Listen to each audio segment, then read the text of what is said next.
be here today again. Once more, we are hosting Dr. Barack Mbuka. He's one of the people that have been hosting on our shows, and we'll be talking about what is happening in the country, matters, politics, and development matters in the country. And of course, currently he's the Secretary General of a particular party. He'll be telling us more about the party and the future aspirations of this country, of course, pertaining to their party. Dr. Barack Mbuka. You can just say Barack. Barack. Yeah, that's good enough. And I take note that while I was flattering myself with the thought that I was hosting you, you're hosting me, but I understand the platform. Oh, the platform, yes, actually, I was talking about the platform, but thank you so much for hosting us at your home, that is. Yeah. So, welcome, but I'm also very happy to be hosted. I also take note that you are shy about saying DNA, and yet DNA runs through our bloodstreams, all of us. So I'm the Secretary General of the Democratic National Alliance, a lot of which we are going to soon start hearing about. It's a party of ideas. It's not just a party of accumulating numbers. It's a party of processing and disseminating ideas, because the space that we occupy needs also to have ideas properly curated, properly canalized, and properly disseminated, so that people know where we are going. If we are to go beyond cosmetic changes of guard to more fundamental changes of system. So we come. Why DNA? Like you literally changed it. The last time you introduced me, now you DNA. Why did you have to change the name? Yeah, we told you that it was a USP, which was Umoja Summit Party, but it was in transit to becoming DNA, because we are talking about the DNA of the country, which must be reset to factory settings, must be restored to factory settings in order for us to get it right.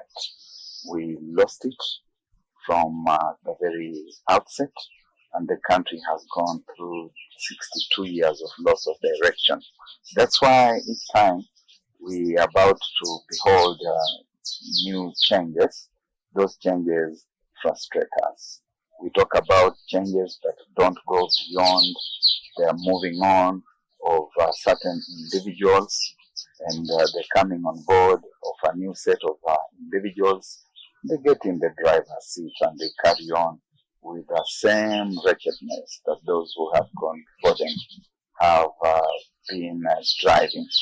And so we need to restore the DNA to the original hope that we can have a country that is just, that is free, that is fair, where we say that justice is our shield and defender, and we are focused on producing plenty within these our borders, that we are talking about the fruit of our labor and the glory of Kenya, filling every heart with thanksgiving. Those were not empty words. Those people who talked about the fruit of our labor and the glory of Kenya had processed the thoughts very clearly.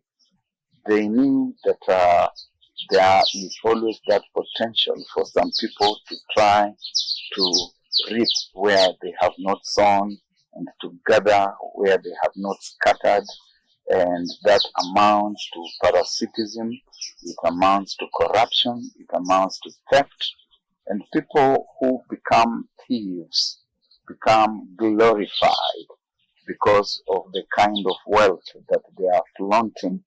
And the authors of Kenya's independence knew that glory should come out of the fruit of our labor, and hence those words being inscribed in our national anthem, so that we then pull together to build this, our nation. And how so beautiful the words of our national anthem ring, but which have been betrayed by successions of leadership in the country. And so we need to restore the DNA of the country to factory settings and start all over. Thank you so much for that. The last time we had this conversation, rather with the time we hosted you on our show, I remember you talked about the archives of Genz and that it will not stop, and it's like they're still gathering. And I'm so scared that you're becoming a prophet because, like, months later, the same thing is still happening, and the pit is still and there's a probability that this will not be the last protest. According to you, what is the take on the Genz protest? You see, Violet, I'm not a prophet. You're becoming one. I'm a student and teacher of political science. If you want, and I don't like talking about that very much, dwelling in that space for too long, because I'm a doctor of philosophy in politics and international relations. And I've been given the power. When you are graduating, the chancellor says, I give you the power to read and to do all that are pertain to the degree which you have been given. Doctor of Philosophy and Political Science. That means I should be able to read political situations, but not just to read political situations, to continue reading about politics, about history, about international relations, and to study situations and tell you what is happening. If you want, you can listen and do something about it. If you don't want, you can dismiss. That's fine. What matters to me is that I have told you. I have passed the message. You've heard. What you do with it is up to you. The Gen Z revolution, because this is a revolution, it is not an uprising. An uprising or an insurrection is a momentary rebellion against the state of things, the state of affairs, and people retreat, and it is forgotten about. This is a revolution, and revolutions don't happen in one day. Revolutions happen over a period of time. That there is an accumulation of grievances, an accumulation of unhappiness over a number of years, sometimes over a number of decades. And some of the revolutions in world history, for example, the Russian revolutions of 1905 and eventually 1917, were accumulations of grievances that had lasted several centuries, to the point that when the Bolsheviks were taking over, overthrowing the Russian Tsarist regime in 1907, they were sparked off by what you'd call last straws. But the grievances had been there when the Bolsheviks overran everybody else and took over. The French Revolution of 1789-1792 was also an accumulation of centuries of unhappiness about the state of things in the country. And when the moment came, it rode on the force of spontaneity, and there was nothing to stop it. The American Revolution, 1776 to 1783, was an accumulation of centuries of unhappiness. The Mexican Revolution, 1910-1920, was also a response to an accumulation of factors over the decades. And you could talk about many more other revolutions. What we are witnessing in the country today is a factor of unhappiness with the system, systemic misrule, systemic betrayal that runs across a number of decades. In fact, we could even take it right back to the colonial context, back to 1895, where we would be talking about the partition, the establishment of the protectorate, and afterwards the establishment of the colony in the 1920s, and the unhappiness that our grandparents or great-grandparents experienced, and which was transferred into the independent Kenyan state that has not served the hopes and aspirations of the people that we talk of in the national anthem, which is the Kenyan dream.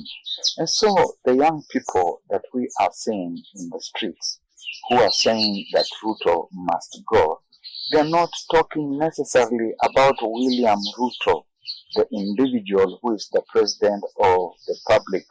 There's Ruto and there's Rutoism, and this Rutoism is systemic.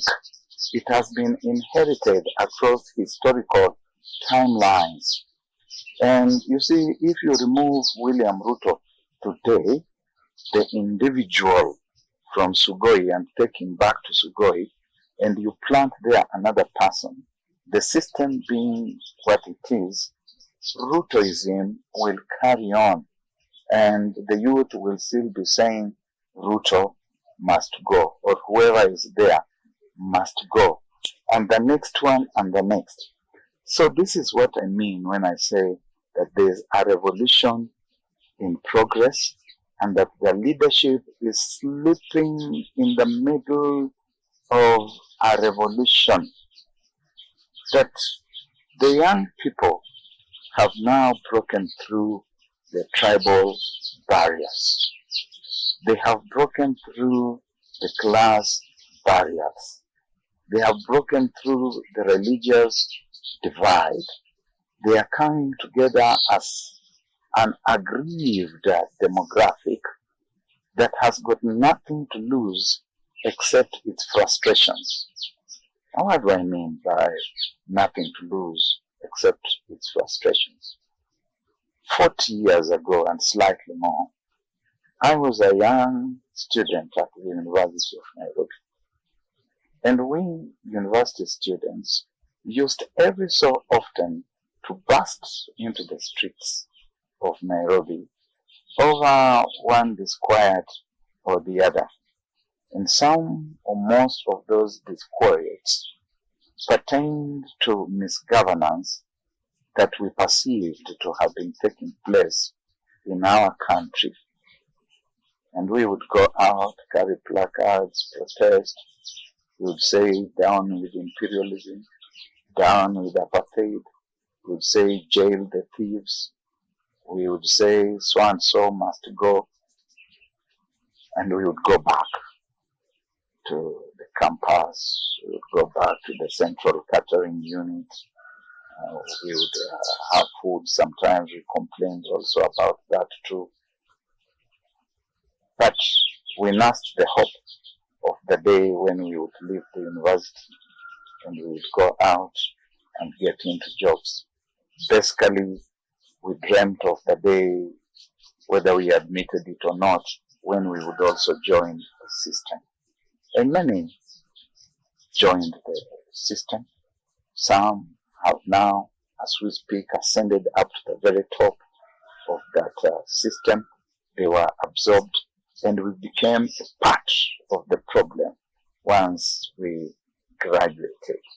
We melted into the problem and became part of the tissue of that problem. Today, you are dealing with millions of young people who are in the main already in the streets. If they have been to university, they have already come out, they've been disgorged. They are in the streets. And in the streets, they have not found the hopes that they had when they were university students.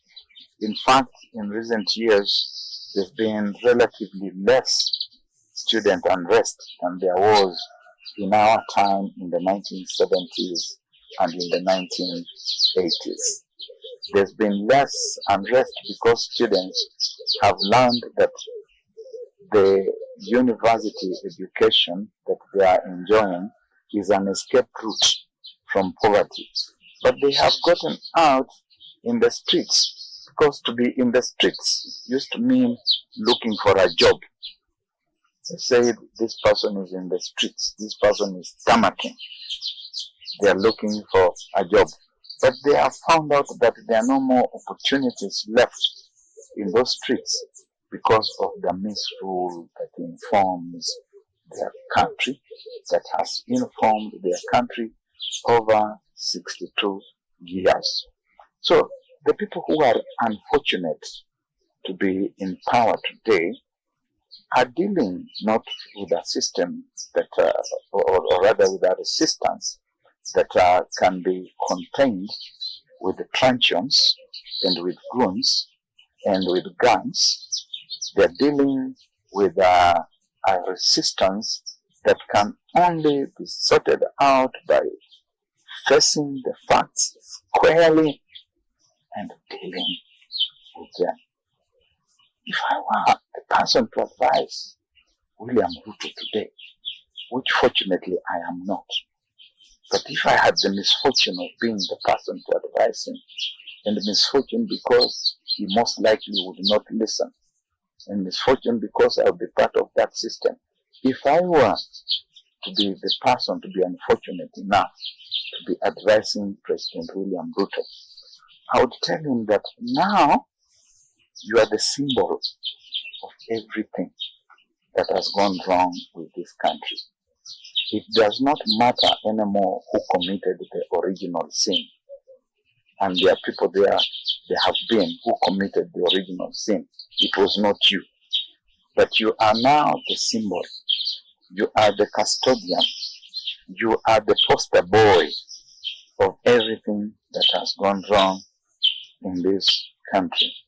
You are holding the tiger by the tail. And what you should be looking for is the possibility of doing the little that you can towards reform, because it cannot be done within the period that you have. And you only seem to have 2 years. If you are lucky, you will have 7 years. But if you have 7 years, Mr. President, and you continue on the path and in the direction that you have taken, you will not reach the end of the 7 years. The bustling, youthful energy and appetite for change is insurmountable, and you have chosen the wrong methods. You will not crack these skulls open to the point of subduing them. You will not ring-fence yourself with a razor wire successfully. Many tried before you. Unfortunately, you are not a student of history. You don't like history. And many have taken the path that you are on today, and it has not happened. So the best things for you to do are two. Number one, listen to these people to the best of your ability. Do some of the things that they are asking for. But they will still reject you. You will be like the Russian monarch who was called Nicholas II, the Tsar Nicholas II.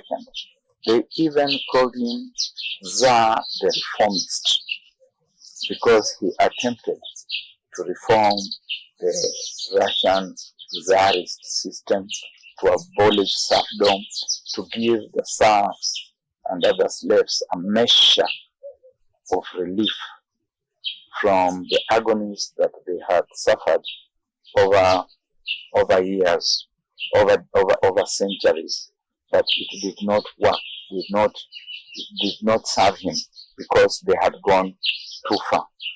So the second thing you need to do is to plan. Let me not lose that thought. Is to plan to dock this ship in a peaceful harbor in 2027 and find a way of exiting, because that space cannot continue. So, are you by any chance saying that even if President William Ruto does literally everything that the Genzs are calling, there is no escape? First, he does not have the time, so he will not be able to do it. He does not have the time. The reforms that this country needs are going to take something like 10 years at the very minimum. And they are going to require a president who has got both the capacity and the inclination. William Ruto lacks both the capacity and the inclination. He lacks both the ability and the proclivity. He doesn't have that bent. But even if perchance he had, the seed of doubt has been planted in the national memory. They look at him and say, we cannot trust this person. And it's because he comes and promises outrageous things, outlandish things that cannot be realized. He will come and tell Kenyans that building Premier League kinds of stadiums, that after Christmas when you come, you will see them. He will say that we have now converted Gorogocho into London, and people can see there's nothing like that. He will say things like you are going to drive cars without engines within the next, I don't know how many months, and nothing like that is happening. So people start doubting him. But they're also looking at the way he's been cracking people's heads open. They're looking at the brains that have been blown up in the streets of Nairobi and other towns. They are looking at the goons who have now been introduced into the streets to try and rescue the system. So people have lost faith in him, and you need a trusting population before you can undertake any meaningful reforms. He does not have that trusting population anymore. It was there in 2003 at the start.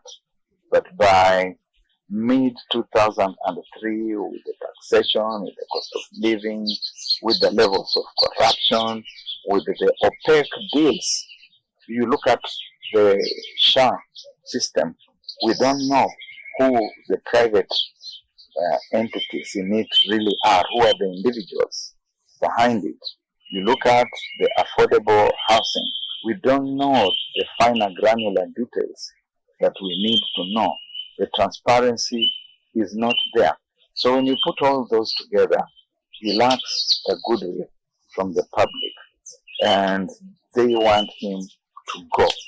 And this thing of Ruto must go is not just an empty mantra of Ruto must go. Ruto will go. And how he goes is the big question. How does he go? He can navigate and pilot his own exit by responding to the constitutional dictates of how a president gloriously and in a dignified fashion exits. Or he can dig in and risk living ignominiously. The choice is up to him. In terms of reform, there are people who have tested a measure of liberty. Social science, liberal philosophy teaches us that. That people who have tested a measure of reform, a measure of liberty, will crave for more, and you cannot push them back. And when you come up with cosmetic, piecemeal attempts at reform, you only sharpen their appetite for more of the reform. In no time, they get completely fed up and they push you over the cliff. That is where President William Ruto is. Unfortunately, he keeps on saying things like, why should we teach history? That we should not fund history. The solution to the issues that are eating him up reposes in proper knowledge of history and the streams that revolutions have followed in world history, and the knowledge that his country is now on that path, and that the piecemeal cosmetic reforms he may attempt to engage in will cast him in the place in which Nicholas II found himself in the first quarter of the 20th century. Saying that Ruto will go, then it only means it's a matter of time. But again, do you think that all these the protests that you're talking about, and I'll still ask you about the Genz as well, but the protest that you're talking about is putting him in a very precarious position. But now you've had the fears exchange between the opposition and also the government. There's actually blame there. You hire the Genz, you hire the Genz. Where is that? You see, the Genz are clearly brought in by the government. Let's be very clear about that. They are brought in by the state, and it is a foolish ploy because it backfires. Anyone who has eyes that see, without even needing to think very hard, a commonsensical thing, can see these fellows getting into town, carrying truncheons on a day when there's a demonstration that is supposed to be peaceful. You're not supposed to be carrying those truncheons. And they are festooned and chaperoned by the Kenya police. And the Kenya police are wearing not just regular attire, they are dressed up in combat attire, and they are equipped with allied paraphernalia that goes with combat. And they are walking on, festooning and chaperoning these Genz. And they are watching, they are looking on as these characters are breaking showroom glass windows. They are doing nothing.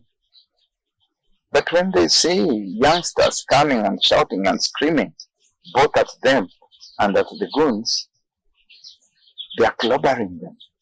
They are cocking their canisters and unleashing. How dense do we need to be in the head not to join the dots and see that these are state-owned and state-sponsored Genz? His Excellency the President and people around him should give us a measure of intelligence, credit us with a measure of intelligence that we can see through these things.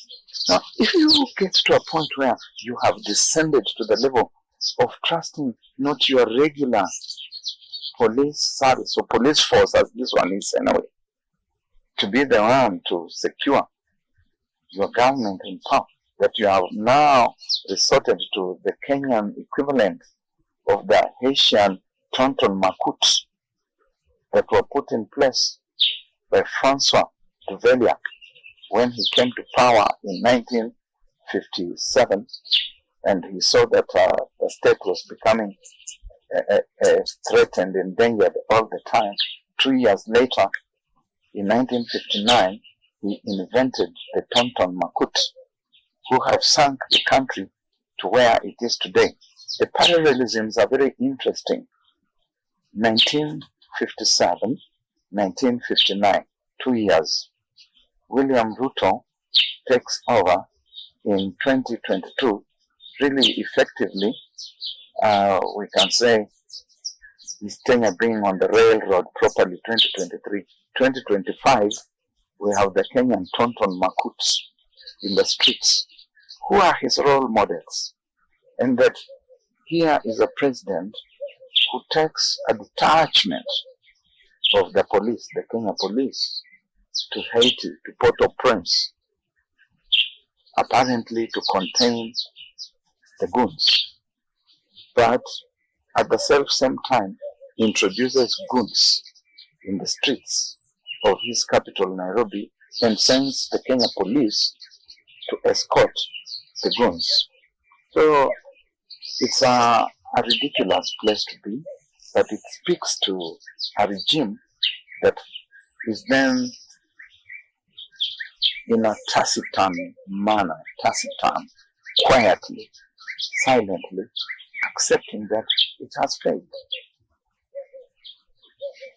So are you by any chance saying, because again, they're the same groups that were allegedly, suspected in vandalism, also, whatever happened in police station, burning the police station and the courts and all that. So are you by any chance saying that the same groups hired by the government are the ones that did that? Or we still have another set of groups? No, it's the same characters. They are sent that way, and the psychology is very simple. I don't even need to be a psychologist, but the psychology of it is very simple, that you are trying to send the message out to the wider public and to the business community and peace-loving citizens that these mandamanos are bad, because these mandamanos are leading to vandalism, they are leading to destruction of property, they are leading to a collapse of law and order. It does not require too much thinking to see that these things are happening in Kikuyu. I'm not saying in Kikuyu land. They're happening in Kikuyu. And then we remember what leadership from that space predicted that these things were going to happen. Where do you get all the time in the world to set a police station on fire, burn it, and police vehicles on fire? And the provincial, let's call it the provincial administration offices on fire. Where do you get all the time? It is all orchestrated. It is a clear script, a choreograph that wants the citizens to look at the mandamanos as bad, and therefore to be repelled by any mention of mandamano, and to feel that there are people who are associated with those mandamano and who are the opposition, and that they are bad people, they are bad for the country. That thing backfires, because why aren't you arresting these people? Why aren't you taking them to court? They're not going to arrest them. They're not going to take them to any court, because they are their own hirelings. And when push comes to shove, they will make confessions and talk about who hired them. If you flip that coin to the other side and talk about business, the business community and the economy, if we were to assume, if we must assume, only for the sake of argument, and I say only for the sake of argument, that these were indeed Genz who are burning the stations, who are carrying out that vandalism only for the sake of argument. You cannot tell those kinds of people about the economy, because it's an economy out of which they are already shut. They are not part of that economy. They don't understand what you are talking about. Even the goons that you are hiring anyway, they are locked outside that economy. So when you say you are destroying business, they would be asking, for the sake of argument, whose business? Whose economy? Are we part of this economy? And revolutions quite often come in place to bring down the economy. The Haitian Revolution in 1795, there was a revolution in Haiti, which was an accumulation of years of grievances by the black slaves, whom C.L.R. Genz calls the Black Jacobins. And I invite everyone to go and read the Black Jacobins by C.L.R. Genz. The Haiti economy at that time was one of the wealthiest economies in the world. In fact, every European power wanted to own Haiti, which was a French colony. And they thought that they were seeing an opportunity to own Haiti because the French monarchy was in collapse. France itself was caving down to the revolution of 1789-1792 under the Jacobins. In France, you remember, we had the Jacobins and the Girondins. And the Jacobins were bringing down the Bourbon dynasty of France. And the rest of Europe was seeing an opportunity to own the rich colony that was Haiti and San Domingo. And you have seen that on the other side of that island is the Dominican Republic. That very rich island had some of the poorest people in the world. What George Orwell talks about in Animal Farm, where he says it looked like the farm had grown progressively very rich without the animals themselves being rich. So you can talk about an economy that is thriving, that is doing extremely well, but it is in the hands of an oligarchy. An oligarchy is a set of very few people who are extremely wealthy and who are in power. And many times an oligarchy is also concurrently a kleptocracy. That is a regime that is under thieves. And a kleptocracy can also concurrently be a kakistocracy. A kakistocracy is a regime that is in the hands of the worst elements of the citizenry. And so the majority who are locked out do not understand what you are talking about when you say the economy. And they will bring it down. With that, of course, when talking about loans and all that, what would be your take on Muluka'S remarks? The other day he said something else, but now he came back saying, I did not say that, I said something different. He's a confused gentleman, a young man, and I call him a young man deliberately and rightly so, because when I first participated in Mandamano in the streets of Nairobi on the 5th of October 1979 as a fresh undergraduate student, Muluka'S had just been born 6 months earlier. 6 months earlier, on the 12th of March, 1979, in a forest near Eldoret. And so he didn't know that there was a maandamano happening. Even in 1982, when we went through the unfortunate events of the coup attempt, he didn't know that there was something happening that got to be called a coup attempt. So he. Where he was born doesn't have anything to do with it. Where you are born is also important, because even today there are 3-year-olds who have some idea that some things are happening in the country. They may not be clear in their minds, but in his particular case, in a forest, he didn't know what was happening. And if you doubt, go and ask him. If he's honest, he will tell you.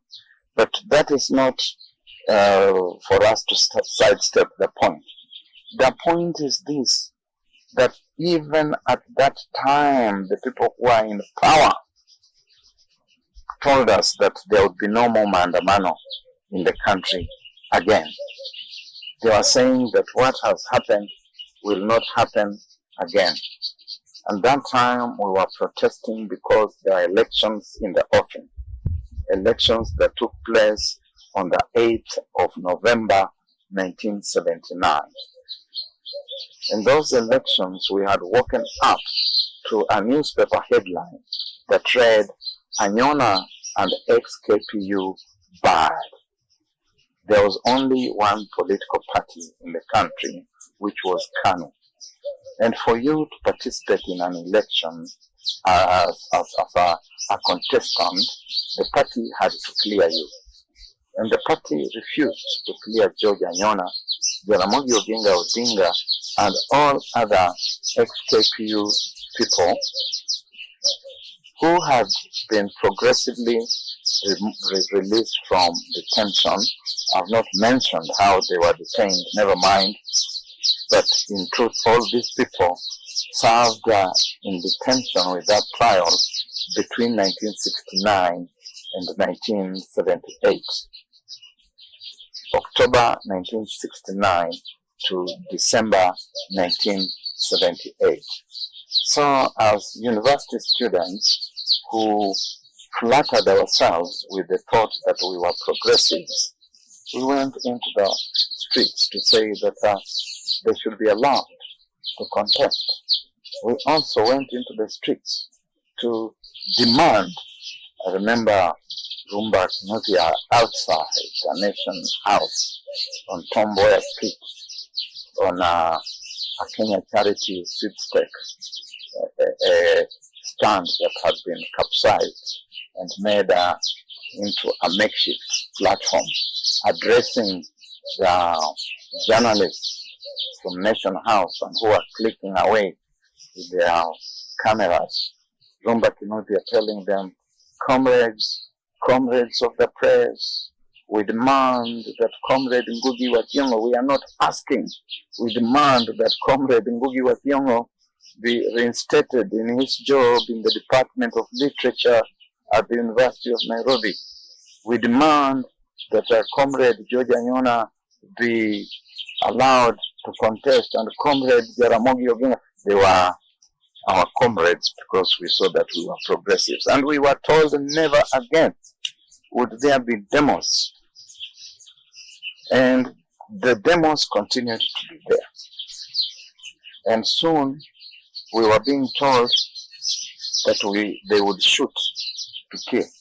Attorney General Charles Njonjo issued an order to shoot to kill. But that did not end demos.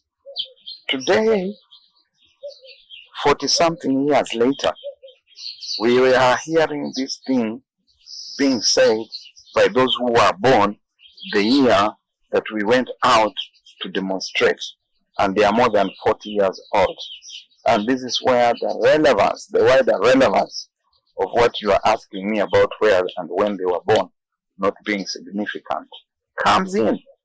That you are echoing today, you are sounding like a sound chamber of the people who tyrannized us at the prime of our youth in the 70s, that those who are born many years after the tyrants of yesteryear are now the new tyrants, and they're telling us it will not happen.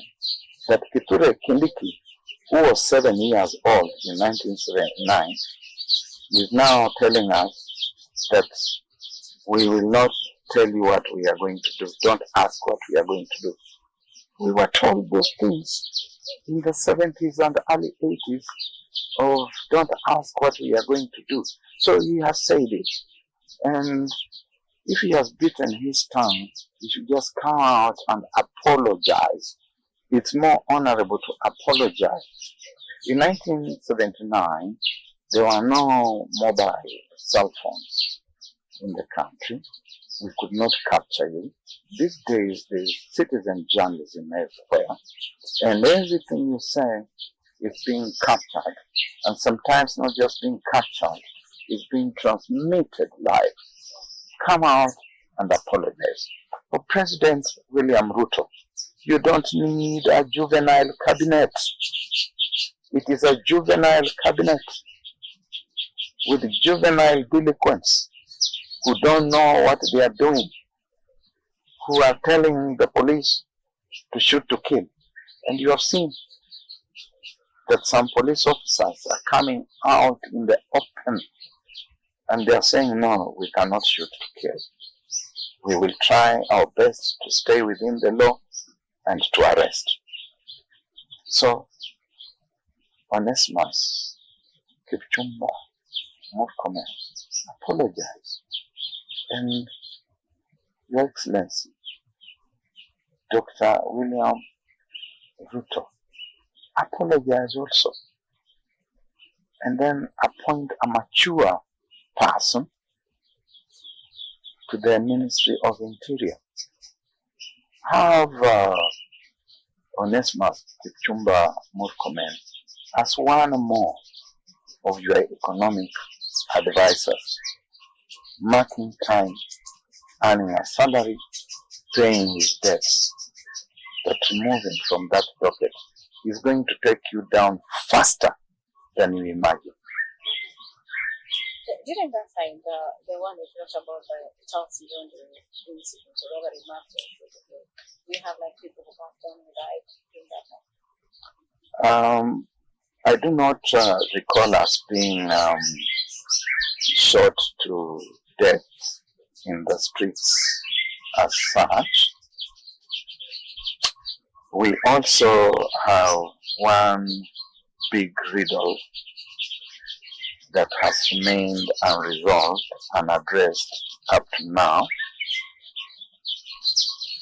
that during the 1982 fracas, a busload of students was claimed to have been showered with bullets, and they are thought to have died. I'm not very sure about that. It's something that needs to be investigated. You are aware that we are afraid of the truth, and that our March 2013 TJRC report, 2,210 pages, telling us about historical injustices, is rotting in Parliament. It needed to have been implemented. That would help bring out some of those truths. Be that as it may, there are people like Titus Adimosi, who was arrested at that time and who died in jail. Be that as it may, it's also recalled that in those early 80s, there are lots of people who died around Nyayo House. The reports used to say that they had committed suicide. These stories of prisoners committing suicide are not new. In the early 80s, we used to wonder why people were going to Nyayo House and jumping down there. Some people even used to joke about it and saying, oh, this one is about to go to narrow house to jump down to die. It turns out that those people were killed in those death dungeons, and then their bodies flung out of Nyayo House. So as Albert Camus would say, to kill is to kill. Whether you kill with a gun, or you kill with bludgeoning, or you kill with strangulation, to kill. So through that analytical part, there are people who are killed. But has that stopped agitation? It hasn't. Agitation will go on until such a day as there is a systemic change. And systemic change, I need to repeat for purposes of empathy, is not about the removal of William Kipchirchir, Arap Samoei, Arap Ruto. That one is just the current custodian of that system. It is a fundamental change that shifts away from all the theft, all the bribery, from the goonhood and gunhood that puts in place proper use of our taxes, rationalizes our taxes, that addresses the cost of living, that restores education, that restores the healthcare system, that restores our roads, that restores our agriculture, that restores human dignity, that above all, in a secure environment, creates jobs and generates wealth that takes us back to the creed and promise of the Kenyan national anthem. If that is not done, even those who will take over after President William Ruto, let them be warned in advance that Kenyans are going to demand that they go. Even the next president and the next and the one after and the one after, if they are not going to get it right, Kenyans are going to agitate. And one of them might be the unfortunate one who will be driven all the way to the Indian Ocean. So we would have President William Ruto understand that, Mr. President, this is not about you, it's about the system. And even after you, we are likely to be still saying the same things. We used to say Moi must go, and Moi went. But we are still saying the same things because we did not address the system. Looking at all of these things, do you think that President William Ruto has actually lost the and maybe that I guess the other day he was kind of invited to say that he's not going to hand over, power to whether they have agenda or not is immaterial. The handing over of power is not anyone's individual's prerogative. It falls outside his ken. It's not one of the things about which he can make a decision. He could in fact be arrested.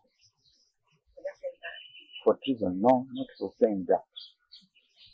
For refusing to hand over power. Perish the thought, because it's not one of his cases. Once a proper election has been conducted and we have lost that election, he should come and hand over the instrument. But in any case, even if he doesn't hand over the instrument, the transition will go on because the law talks about the installation of the new president and the new deputy president.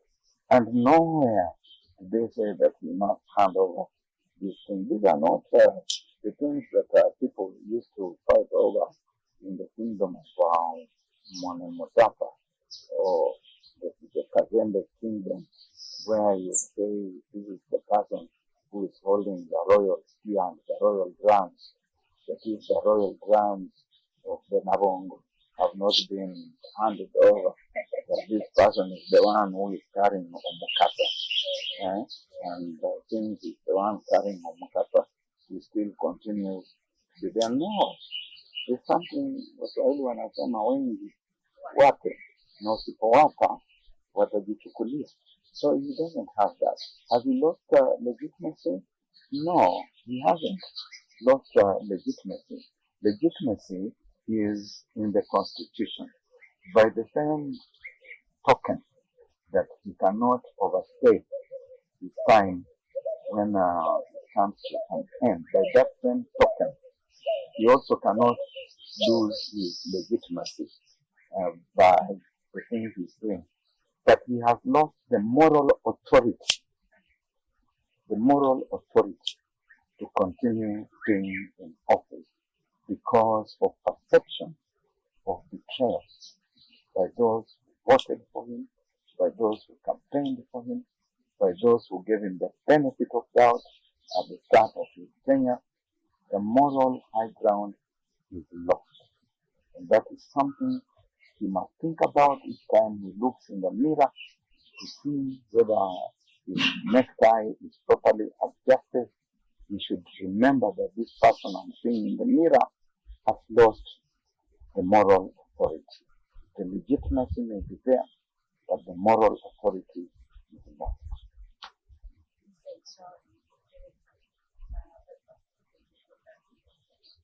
It was a mere formation of words that vaporized the moment they left his lips.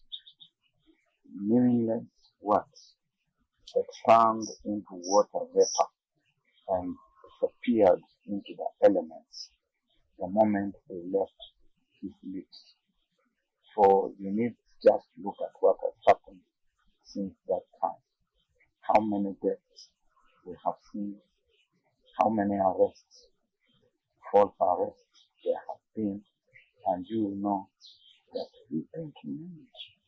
He does not have the ability or the proclivity to be apologetic. Remorse is the child of a contrite heart. But there's contrition. And contrition is about inner dialogue with your soul. And the soul advises itself and advises you that you have gone astray, that you have faith. But then you come out in true penitence. And out of penitence, you receive forgiveness. And you must mention the things you have committed by name, because things are known by first and name. But you cannot come and start uttering verbal conjunctives and saying things like, if I have wronged you. It's not a conditional phrase affair. It's an indicative phrase affair where you say, I have done this and I have done that. And I repent and I seek forgiveness from you, my brothers and sisters, and from God. Actually, is a terrible historical accident that should never have happened in the trade union movement in this country. He lacked the intellectual depth and sophistication to understand even the labor concerns that he should be addressing. When Kenyans are differing in the streets, when Kenyans are wallowing in poverty, workers, others in a state of joblessness, which are the things he should be addressing? He spends a lot of time bargaining for those in power. He has become their puppet, successively their puppet. And he turns his court with amazing ease from this custodian to the next custodian. We should know that they are Genz who are senior Gen Z, because to be a Gen Z, you don't have to be measured through what you would call chronological metrics. To be Gen Z, you will be measured through your ideological orientation, which means that there are young people within that chronological docket, young people who were born between 1987 and 2010-2012, who may not qualify for ideological purposes to be called Gen Z.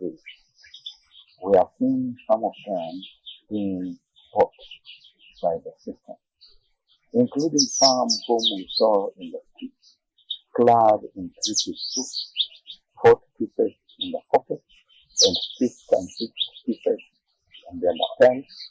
We have seen them being procured by the state. We have seen some of them clad in Kaunda suits, gravitating across the country, ostensibly telling us about which projects had gone proper. But we have seen them being procured by the state. So, a certain age, certain demographic is not going to define who is Gen Z and who is not. The persons who are Gen Z are going to be defined by their ideological orientation. Progressives, free thinkers, supporters of liberal democracy, human rights, equity, fairness, justice, those are Gen Z. And CJ Emeriti, David Maraga, is a senior Gen Z.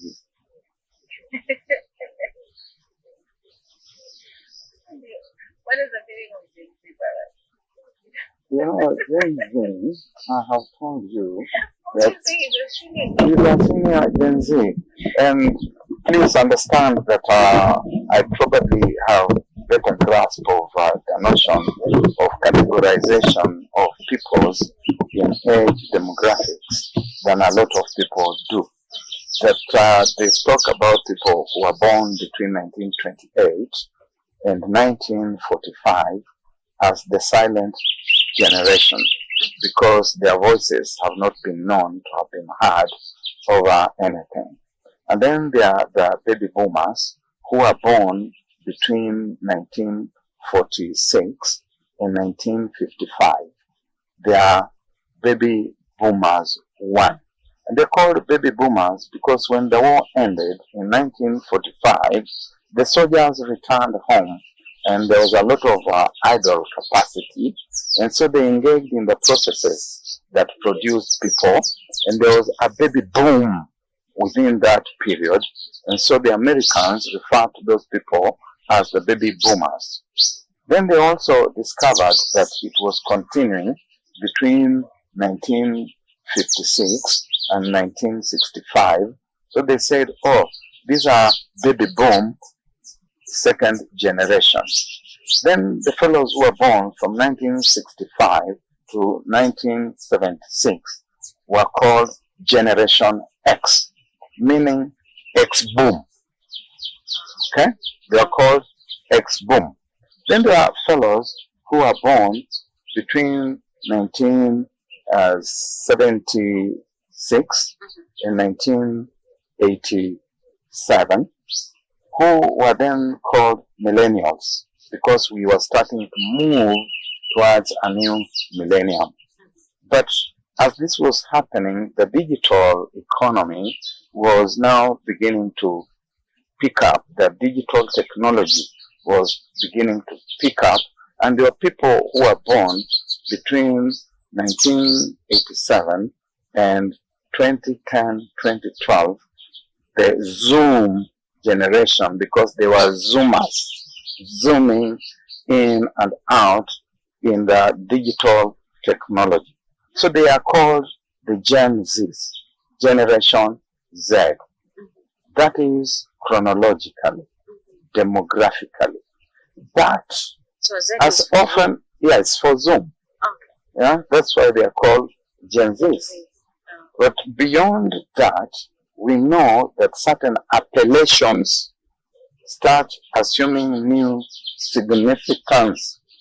People who have studied historical and comparative linguistics will tell you about the notional change of reference and reference. So in this case, it assumes an ideological dimension that people who are free thinkers, people who are votaries of good governance, of democracy, of human rights, of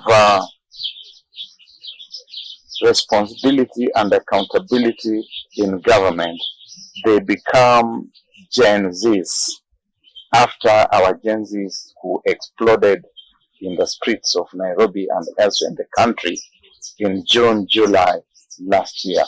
So, I restate Chief Justice Emeritus David Maraga is a senior Gen Z, and let Francis Atwoli understand that. So, we're talking about the 2010 Constitution, and there's a whole lot of things that have been happening. What is your take on our Constitution currently and the way the current regime is handling everything? It's a very powerful constitution, a very progressive constitution.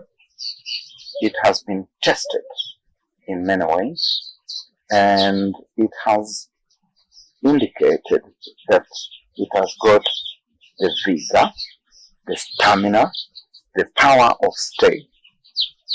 This is the one constitution that was hailed in 2010 as the most progressive constitution in the world. And it is demonstrating that it is. This constitution has impeached 3 governors, completely sent them home. This constitution has jailed a former governor. This constitution has nullified the election of a sitting president. This constitution has impeached a sitting president. Never mind the flaws here and there that it did. This constitution has sent home 2 deputy chief justices. There are very few things left that this constitution has not done. One of them is to impeach a sitting president, and someday it's going to. The other thing it has not done is to jail a member of the cabinet. And we know how the cabinet is defined in the constitution. And the day is not very far when this constitution is going to jail a member of the cabinet. If I were to advise the high and mighty of this country, I would tell them, beware the constitution. And don't even attempt to tamper with it. It will mess you up. Wow. Where does everything that is happening, talk about whatever is happening in Ruto's regime, whatever is happening, of course, on the streets and all that, where does this place Raila Odinga has already been placed. Ruto has placed him in a cage.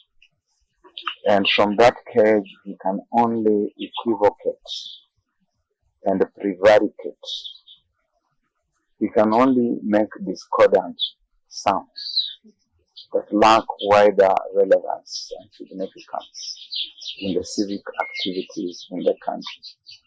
Raila Odinga got into a pact with William Ruto.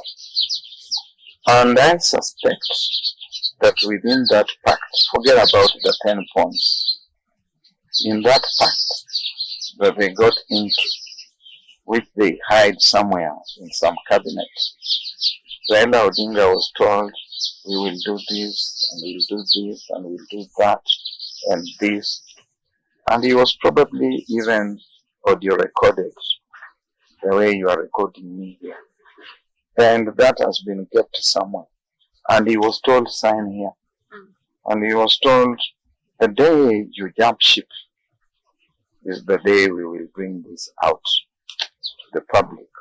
So that, like Samson in the Bible, we will go down together. And so Raila Odinga sits in a cage. Not like these birds of mine that are free here singing, but like a caged bird. And not a caged bird like that Mayo Angelo was talking about, why the caged bird sings, but as a parakeet. The parakeet is owned by the parakeeter, and it listens to the things that the owner says, and it will come out and repeat those things that the owner has been saying. Remember R.L. Stevenson's Treasure Island? There's a man called Long John Silver who carries a parakeet on his shoulder.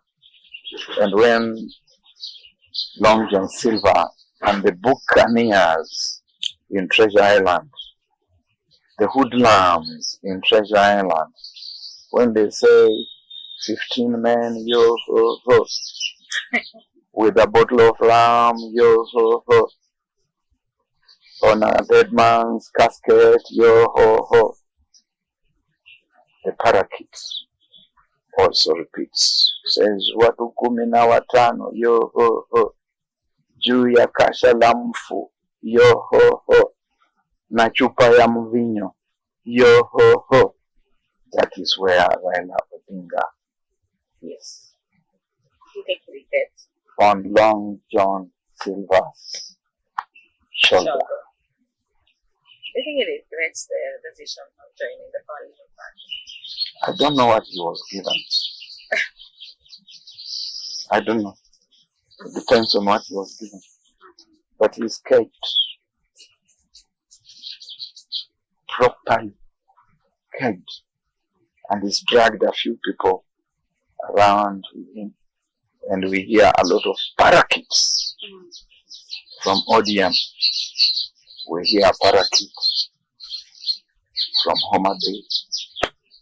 We hear parakeets from Siaya here in the neighborhood. Now after here, Manyudi, the next place is called Shatsala. And after Shatsala, you go to a place called Mudiero. We hear parakeets from Mudiero. We hear parakeets from Homa Bay. Another parakeet from somewhere there, Gori there, the parakeets. We hear parakeets from Suna. We hear parakeets from Mwambao. We even hear parakeets from Kakamega here. But do you think he's playing safe? Do you think he's playing safe? Because, I mean, people say like there is division in ODM. But again, I don't know if it is actually a division per se, because the SG might say something that is actually contrary to people's thinking or whatever they believe that is what ODM stands. But again, Raila says nothing. So do you think he's playing safe in and out? As I said, he's caged. Yes. As Mr. Odinga, he's caged. And there's very little he can say that he believes in. But I said he equivocates. Equivocates. To equivocate ni kusema mambo ni kama unasema mengine yanavuta huku na mengine yanavuta kule. He's equivocating. He sounds like the old Odinga, and he also sounds like a new Odinga, equivocating. And he's equivocating because he is in a cage. There is a pact. He's like the mythical Faustin, whom we read of in ancient antiquity. That this Faustin sold his soul to the devil. And having sold his soul to the devil, he could no longer enjoy the freedoms of thought, of speech, and of action that he previously enjoyed. So, Mr. Odinga is tied up in a Faustinian knot. It's very difficult for him to get out of it. And you asked, you think he regrets? Deep down, I think he regrets. He wishes he had not got into that pact. He wishes that he could now be traversing the streets with the Genzs, that he probably would have by now gone past those razor blade wires and beyond, and that he would be sitting pretty somewhere. So I think he regrets. I heard him the other day speak in a historical, habitual tense. Historical, habitual tense. Used to. We used to. Tulikuwa tuki. We used to. Sisi tulikuwa tukifanya maandamano. We didn't say sisi huandamana. Sisi tulikuwa tukiandamana. We used to demonstrate. It means that he appreciates the reality and is coming to terms with the reality that he steadily begins to belong to the country's historical context. And what an ignoble and ignominious way to bring that curtain down. He probably still has a little chance. He could throw overboard everything that they have agreed upon with William Ruto. Come out and tell Kenyans, we went there to try and help this man because in our considered view, the country was sitting in a bad place, and we thought that he had learned his lessons. We thought we could get there and redeem him and redeem that space and redeem the country. But we have now established beyond doubt that he has got neither the proclivity nor the ability. He lacks the will or the know-how, and is completely incapable of absorbing any new ideas and thought. He's completely impervious to ideas and thoughts that could help him. He is totally imporous when it comes to receiving and absorbing wisdom. And because of that, we now completely abandon him to his own whims, to his own designs, to his own devices, and to his own doom. And I'm calling upon all the experts that I gave him to pack up and leave. But if any of them have been enticed by the sweeteners around him, we also surrender them to their own designs, devices, and damnation. I don't know if that will be possible anyway, but as you say, it's a point from the start. So we've seen a lot of people who are not supporting the government. The same reasons. Government counting. And probably one was Natembeya. Natembeya was something very different from the he was criticizing the government of over been there, we had a Mississippi and all that. Let me leave alone even Matembea. Just the other day during the Genz protest, Maraga was part of those people. Then the next thing, the security has been gone. So, do you think that the government is actually intimidating those people with, different good side of the government? Those are cowardly things to do. But that is what is happening. Yes. They are cowardly nonetheless, aren't they? They are the tricks of bullies. Bully beef.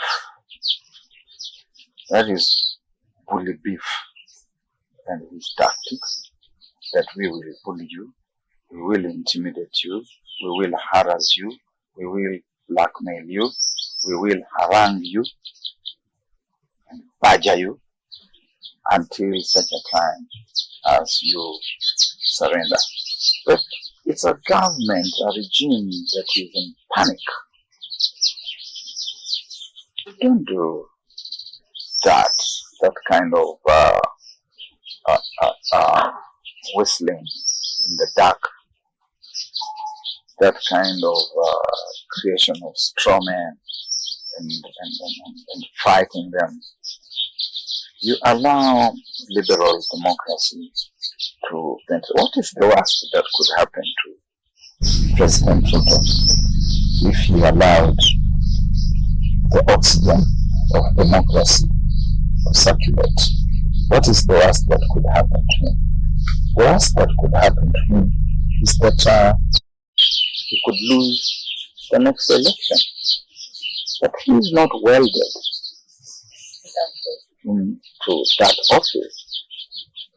He is not diffused into office that the separation of the two would be injurious to him. You lose the election, you go home and carry on with your life. You keep on asking, you hear them asking that, so where should he go? Where did he come from? He came from somewhere. Yeah, and how do you want me to go? It is written there clearly in the Constitution how to go. You can go by losing an election. You can go by resigning. You can go through the citizens initiating democratic processes that remove you in the middle of term. And you could also surrender to natural attrition, which could cause you to also go. I don't want him to surrender to natural attrition. Because that would be a sad moment for the country. Remember, Vio, I have told you repeatedly that this is not about William, the individual. Although sometimes the disengagement, the separation between William, the individual, and the president is difficult to fathom. But it's about this individual who is in office. And nobody says he must be there forever, or even that tomorrow he must still be there. If the kitchen is getting too hot, get out. Get out of that kitchen. And let someone else try. When we're talking about the system, it is not about just William Ruto, but the system. And this system has been there, as you see, from the previous regimes and all that. Well, even like we get to see what is happening right now. It's like yesterday, Wetangula was saying, judging William Ruto harshly. Forget about Moses Wetangula. I went to school with him, and I will spare him. Why would you spare? Let me spare Moses Wetangula. I went to school with him. I was with him at the University of Nairobi, and he understands. I would only caution him that, Moses, we don't want to undress you. That Moses was one of these conservatives. When we said we flattered ourselves with the thought that we were progressive, Moses Wetangula was not one of us. So let me spare him. Moses, I will spare you. You don't want to undress him? I don't undress you. You are my vakoki. Yeah? He's my vakoki. And those who don't know what vakoki is, they should go and ask Kavaluya people what vakoki is. So Moses Weta is my vakoki. We are not judging William Ruto harshly. We are judging him by the standards that he proclaimed in 2022. And I was there, helping to show that this is how to navigate within those spaces. And of course, when we saw that that was not the direction it was going, we requested to be disengaged. And we were disengaged so that we can sit here and talk robustly about the country having lost direction because of the captain who is there. And when we talk about the system, let us start from the constitution. Do we have a good constitution? Yes, we have a good constitution. So what is wrong?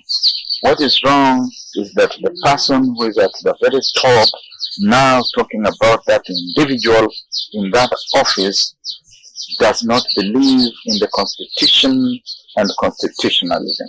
And so he creates a parallel system to the constitutional system and constitutional order. And therefore we end up in the quagmire that we discover ourselves in today. The day we have the right head on that body, we will have a systemic change. That person will then start guiding us through the constitutional corridors and the constitutional paths that have been established. So we are not judging Ruto harshly. Ruto said there will be no more abductions. There are abductions. He said, under my watch, there will be no abductions. There will be no extrajudicial killing. Those were standards, Moses, that were set by William. They were not set by ourselves. That William, because at that time he was William, he was not President Ruto. William cut across this country. He went to 47 counties and signed accords with each county, promising certain deliverables. Those accords that he signed are the templates within which Kenyans are judging him. That he said he would bring down taxation. That he said the cost of living would come down.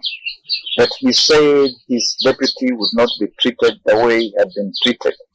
That he said Kenyans would breathe the oxygen of freedom and democracy. They are not breathing that oxygen of freedom and democracy. That education will be affordable. It is not affordable. That healthcare would be affordable. It is not affordable. Those were his own self-set standards. William Ruto was like a student who sets his own exam, who prepares his own marking scheme, and then he goes on to fail the exam.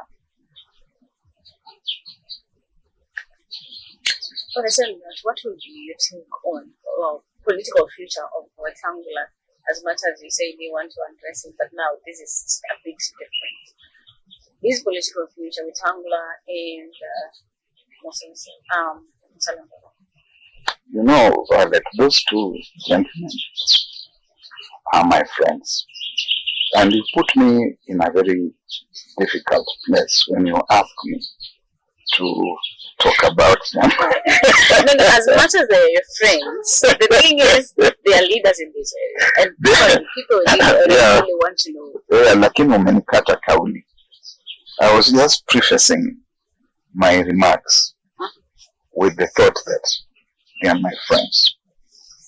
And Moses Wetangula, we went to school with him. He was 1 year ahead of me at the University of Nairobi. Musalia Mudavadi, we went to school with him. He was 1 year behind me at the University of Nairobi. And in real life, our paths have continued intersecting, and they are my brothers also from Western Kenya. But they are lost. They are lost. They are my two lost brothers, and there isn't much that we in this region can do to help them. They are like precious things that we have lost. And although Jesus Christ said that we light the lamp and sweep the house in all corners looking for it, these ones are beyond redemption. They seem to have gone through a cesspit. And then things have gone also through the sewage system and ended up in the cesspit. It's asking us for too much to go and open up the cesspit to see whether we can find them and salvage them. You don't see them on the ground except when there is a funeral, and it must be a funeral of some notable, in their view, individual. When they come barricaded by some people of less than average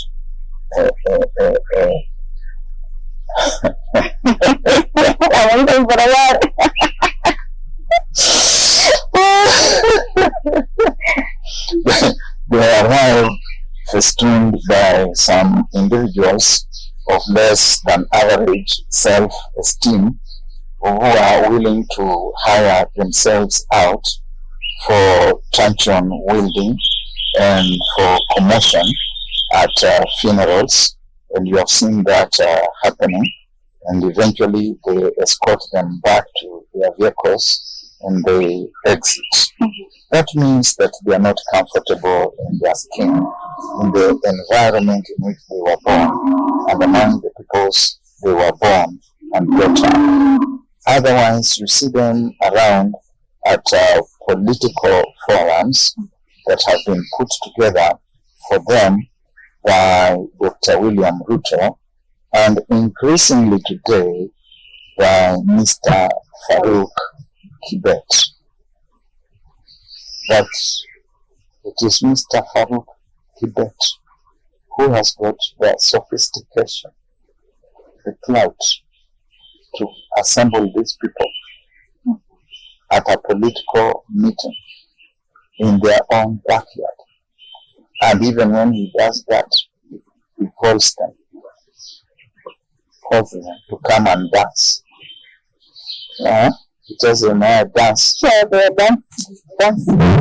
Show your dancing skills. This one dances and goes. The next one, please come here. Figure here, dance and go. It's not just showing their dancing skills. Mm-hmm. It is saying that they are now dancing to the tune that has been called by he who pays the piper. Wanacheza ngoma ya William. Mzee mmoja alikuwa akisema kwamba mimi nilikuwa nikicheza ngoma ya Kenyatta, wengine watacheza ngoma yangu. Sasa wanacheza ngoma ya Dr. Ruto. In our previous interview, mtu alisema, kwani jamaa anaongea Kiswahili? Watu wamekuja sana kwa Kiingereza. Watu hawaamini kama unaongelea Kiswahili. Kiswahili kusema kweli kunitatiza. Kila ninapojaribu kuongea Kiswahili mimi hutatizika. Lakini Kiingereza nacho kunitatiza zaidi. Really? Kweli. Oh my God!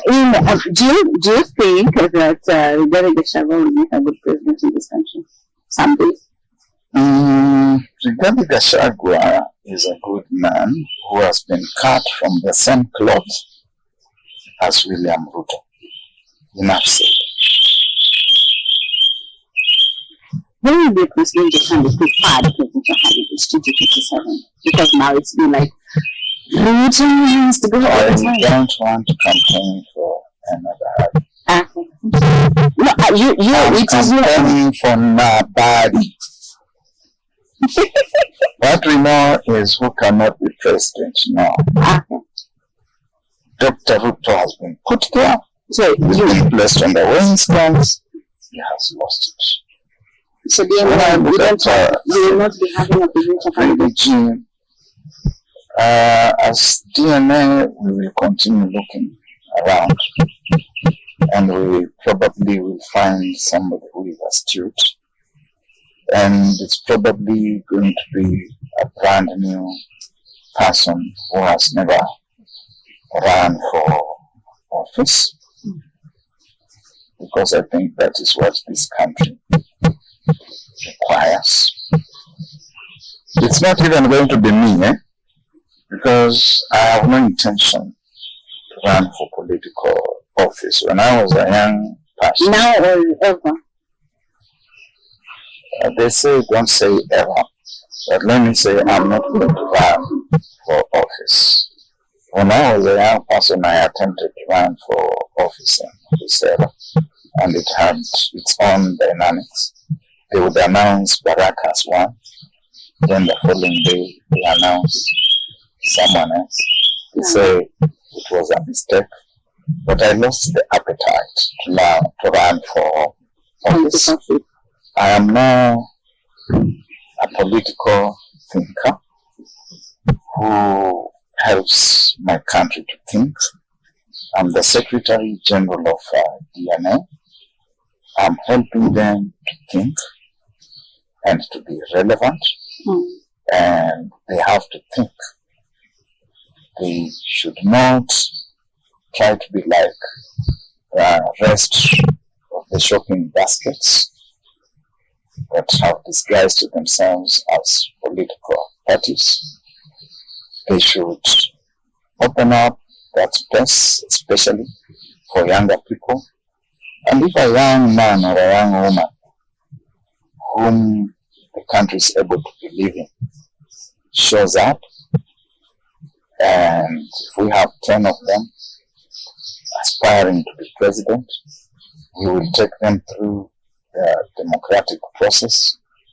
And with me as SG, there will be fairness, and one of them will become a presidential candidate. Another one will become a running mate, and we would provide a slate of other candidates. It may be called wishful thinking, but it must start somewhere with wishes. Then, after they have formed a government, I would retreat to this home and listen to these birds here.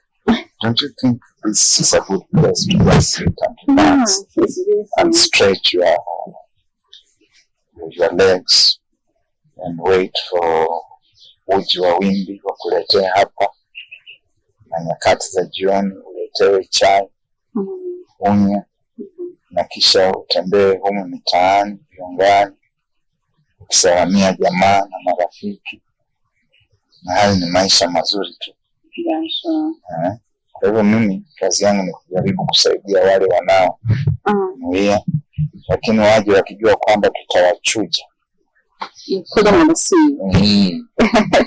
Kisha tuweke pale mtu ambaye anastahili kuwekwa hapa, awe dada, awe mwana, bora amefikisha matakwa yale yanayostahili apewe hiyo nafasi. Na kisha tutamfanyia kampeni kupitia vyombo na majukwaa tofauti tofauti, na Wakenya wakikataa, si mshauri yao. Wataendelea kulalamika tu na kulia na kununa na kutuhumu na kushutumu, tutakuwa tunawapa nafasi. Kitu la kwanza ni kwamba mambo ya media hayako chini yake. Kuna vile media kweli au vyombo vya habari vinaweza kuhusika na masuala ya usalama, lakini lazima apitie kwa ngazi zinazostahili. Na vyombo vya habari huwa ni vyombo vya kuweza kuonyesha ukweli wa mambo jinsi yanavyojiri na kujitokeleza katika taifa. Na serikali yao yote ile inayotaka kuvifungia vyombo vya habari huwa ni serikali ambayo imeshaanza kushindwa na majukumu yake na haitaki tena kwamba vitu kama hivyo viweze kujulikana. Kuna kitu ambacho wanajaribu kuficha, na umeona kwamba kuna jamaa ambao wameweza kudhulumiwa mtaani, wengine wamepigwa risasi na wakawa wanachukuliwa wakati huo. Lakini hata hivyo ni kwamba viongozi wa aina hiyo hawaelewi ukweli wa mambo ambapo umeweza kufikia kiteknolojia, kwa sababu kuna sasa teknolojia ya kidijitali, na wananchi raia wenyewe kila mahali wanakusanya habari, na wakati mwingi wanazipeperusha tu mambo yanapokuwa yanatokea. Hivyo basi itabidi atunyang'anye sisi sote simu zetu za rununu, aweze kuzitupa katika shimo, sijui atalitoa wapi. Ni kiongozi ambaye tungeweza kufikiri kwamba akiwa kiongozi kijana anaweza kuwa anaelewa mambo ambapo yamefikia na masuala ya kijamii jinsi ambavyo hujiendeleza. Lakini hawa viongozi wote wa msimamo ya aina hiyo ni mawimbi yanayopita. Tumeweza kuwaona wengi tu katika nyakati zilizopita. Tuliweza kuwaona kina Johnston Makau ambaye alikuwa ni waziri wa habari na utangazaji katika nyakati zake, akiwa anavibadilisha vyombo vya habari. Tumeweza kuwaona akina Sharif Nasiri wakisema watu wapende wasipende. Tuliweza kuwaona akina Clement Bashanja, akina Kihika Kimani, akina David Mwenje, akina Josephat Njuguna Karanja, akina Elijah Mwangale, na hao wote walikuwa na wimbi yaliyopita. Na hata hili wimbi linaloitwa Onesmus Kipchumba Murkomen pamoja na imla zake watapita tu. Ni mtu ambaye anaifanya kazi ya rais kuwa ni ngumu zaidi. Hata wakati ambapo ametuambia kwamba watu watapigwa risasi, na akasema kwamba sizo bwana zake tu, kwamba ni amri kutoka juu. Juu alimaanisha juu ya waziri, na yule aliye juu ya waziri ni mmoja tu ambaye ni rais. Hata anapomaanisha kwamba ni rais amemwambia aje atoe hayo matamko, ni mtu asimfaa rais hata kidogo, kwa sababu wakati anapochukua kiapo chake cha ofisi huwa anasema kwamba anaapa ya kwamba atamshauri rais kwa ukweli, na inabidi kwamba wakati kama huo ukiwadia amshauri rais na kuambia kwamba rais, haya hayatakufaa, hayatakusaidia. Na rais William Ruto ajue kwamba kila siku ambayo inapita Kipchumba Murkomen akiwa waziri wake wa masuala ya usalama, masuala ya ndani ya nchi, kila siku inayopita anamkaribisha sana na kuporomoka. Itamfaa iwapo atatafuta mtu ambaye amekomaa, mweledi wa mambo ya uongozi na usalama, amkite katika huo wadhifa. Mpaka ngaloko kama natoka kwenda nisi. Tell them this is something harsh for them.